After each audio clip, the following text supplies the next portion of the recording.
What's up, Coffee Coders? Andito na tayo sa ating part 3 ng ating CSS course which talks about CSS responsive units. So, malalaman natin dito kung ano nga ba yung mga ginagamit na units pagdating sa responsiveness. Alright, let's start. Okay, so meron tayong relative units gaya na nabanggit ko. These units scale based on other elements or the viewport. So, ano yung first na relative unit? So, yung first type ng relative units is yung tinatawag na viewport units or also known as responsive to screen size. Alright? So, meron tayo ditong apat, yung view width, view height, view minimum, and view maximum.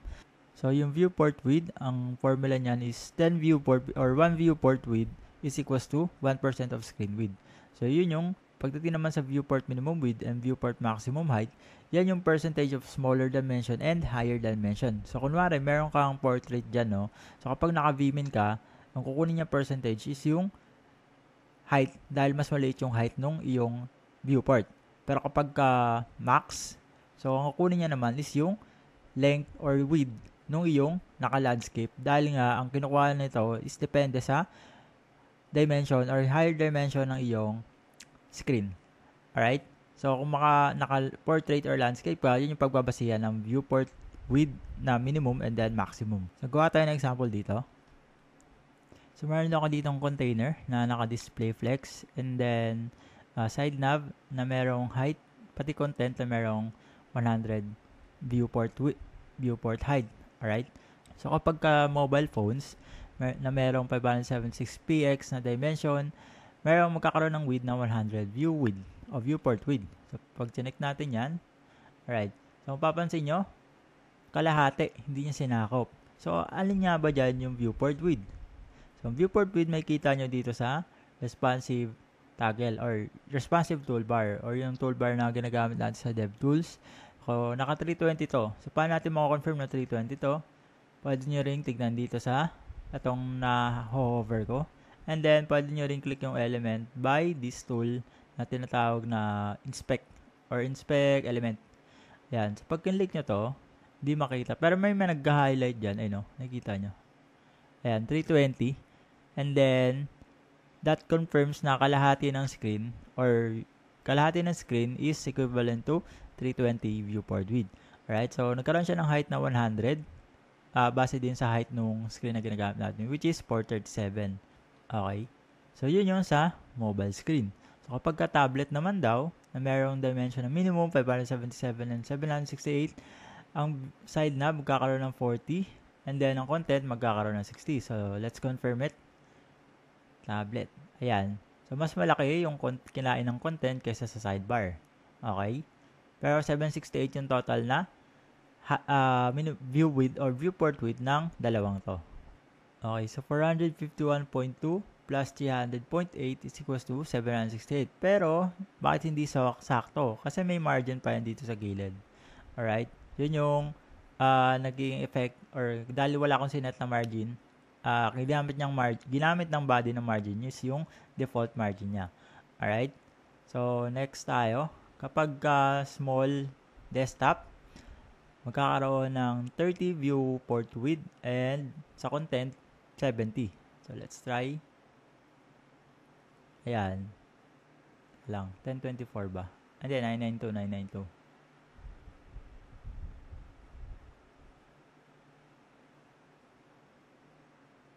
Ayan.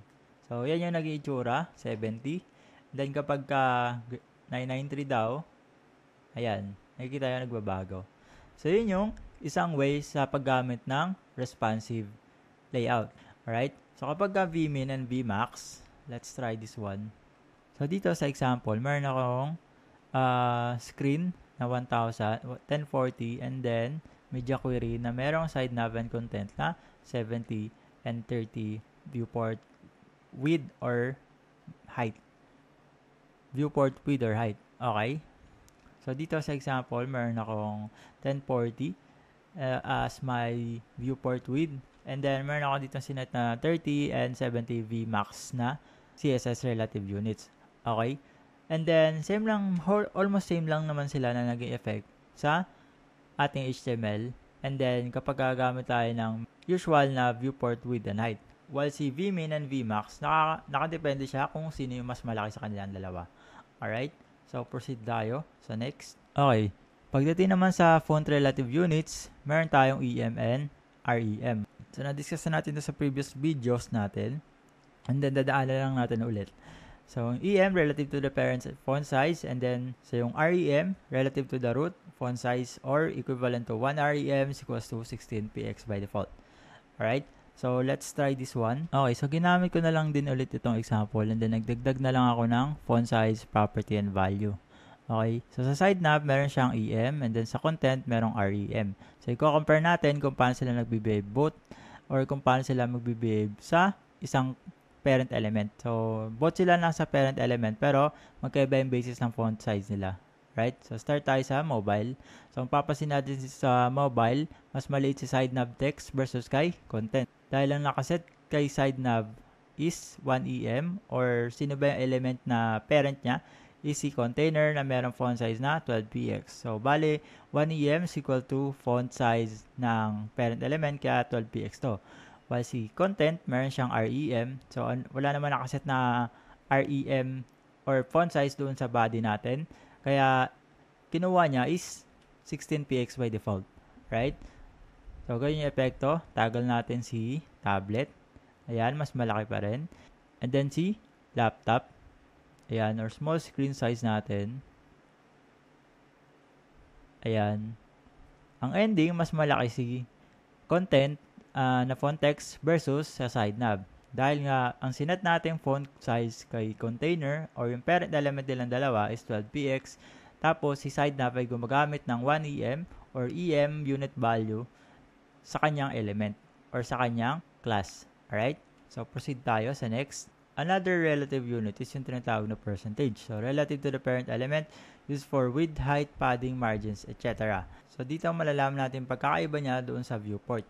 Okay, so let's start this one. Okay, sa example natin ngayon, lagyan ko ng width yung body para may parent yung container. Then, sinit ko na 100 yung container para may magamit naman yung child elements niya na side nav tsaka content. Okay, start tayo sa mobile.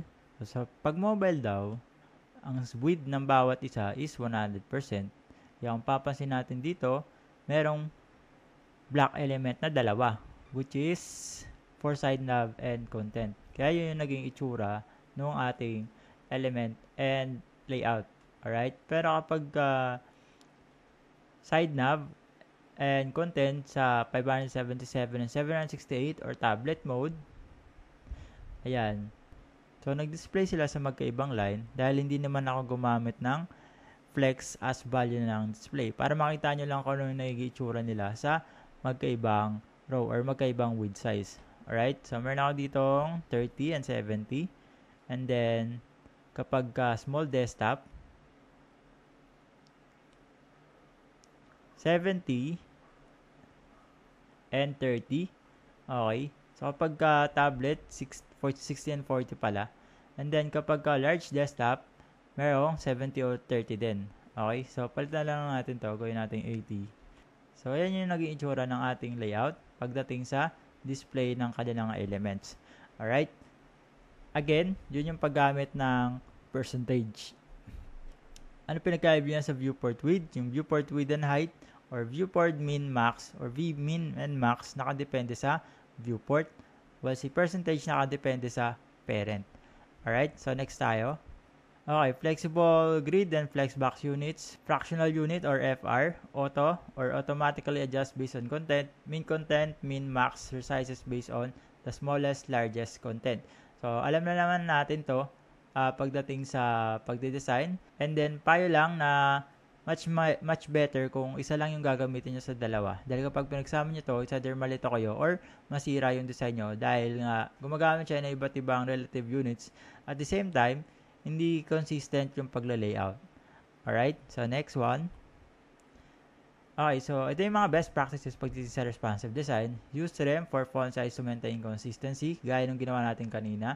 Use viewport width, viewport height, percentage for layout dimensions to adapt to screens. Para hindi tayo mahirapan sa pagtatansya, huwag kayong gagamit ng PX or fixed values na units. And then use flexbox or grid for dynamic layouts instead of fixed width. Again, yung responsive design, hindi gumagamit ng fixed width or mga fixed relative units. Again, ang point ng responsive design is hindi ka gagamit ng mga fixed relative units kapag ka magde-design kung gusto mo ng dynamic layout or dynamic dimensions. Alright? So, tapos na tayo sa ating part 3. Proceed na tayo sa part 4.